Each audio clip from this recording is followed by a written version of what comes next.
ரெட்டத்தலை உண்மையிலேயே படம் ரொம்ப சூப்பராக இருந்துச்சு. சும்மா பேருக்கு ரெட்டத்தலைன்னு வச்சுட்டோமே அப்படின்னு இல்லாமல் அதை ஜஸ்டிஃபை பண்ற மாதிரி எடுத்திருக்காங்க. ரெண்டாவது அந்த ரெட்டத்தலைன்றது அதுதான் படமான்னு கேட்டால் கிடையாது. அது ஃபர்ஸ்ட் சீன்லேயே ரிவீல் பண்ணுவாங்க நம்ம ரெட்டத்தலைன்றது. அது உள்ள வச்சிருக்க ட்விஸ்ட் தான் வேற லெவலில் இருக்கும். ஆக்சுவலாக போய் படத்தை பாருங்க, ஸ்பாய்லர் பண்ண விரும்பல. அந்த ரெண்டு அருண் விஜய்க்குள்ள ஒரு விஷயம் இருக்கும், கிளைமேக்ஸ்ல ஒரு ட்விஸ்ட்டை ரிவீல் பண்ணுவாங்க, மாதிரி பல விஷயங்கள் இருக்கும். மிரட்டி விட்டாங்க அப்படின்னு சொல்லலாம். வெறித்தனமா இருந்துச்சு படம். அருண் விஜயோட ஆக்டிங்காகவே இந்த படத்தை போய் பார்க்கலாம். அவ்வளவு நல்ல ஸ்டோரி. அருண் விஜய் ஆக்டிங் மிரட்டிட்டாப்ல. ஹீரோயினோட கதாபாத்திரம் பயங்கரமா இருக்கும். சாம் சீஸோட மியூசிக்கும் சூப்பரா இருக்கும். தனுஷ் சார் ஒரு பாட்டும் பாடியிருப்பாரு. நிறைய பாசிட்டிவ் இருக்கு படத்துல. சூப்பரா நடிச்சிருக்காரு சார். அவ்வளவுதான் சார், அதுக்கு மேலாம் சும்மா இழுக்க கூடாது சார். ஓப்பனா சொல்லலாம், இது மாதிரி இது பண்ணணும். 2 மணி நேரம் தான் நம்மகிட்ட ஸ்டஃப் இருக்குன்னா அவ்வளவுதான் முடிச்சுக்கணும். சும்மா பேருக்கு ஒரு 2.5 மணி நேரம் நானும் இழுக்கிறேன்னா என்ன இழுத்து என்ன பிரயோஜனம்? இன்னும் 1/2 மணி நேரம் இழுத்தா படத்தை கேவலப்படுத்திருப்பாங்க. ஆனா இது போதும் அப்படின்னு சொல்லிட்டு முடிச்சாங்க இல்லையா, அவ்வளவுதான். வேற எதுவுமே தேவையில்லை.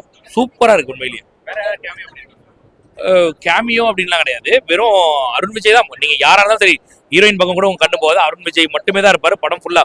அவரோட அந்த டிரான்ஸ்ஃபர்மேஷன் பார்க்கணுமே. நீங்க ஸ்டார்டிங்ல காமன் கம்போஸா இருப்பாரு, அப்படியே கிளைமேக்ஸ் போர்ஷன்ல பார்க்க சார் தாராளமா பார்க்கலாம் சார். நல்லா இருக்கு. ஒரு நல்ல படம் பார்க்கணும், பார்க்கலாம் தாராளம், தப்பு இல்லை, ஒன்று பார்க்கலாம்.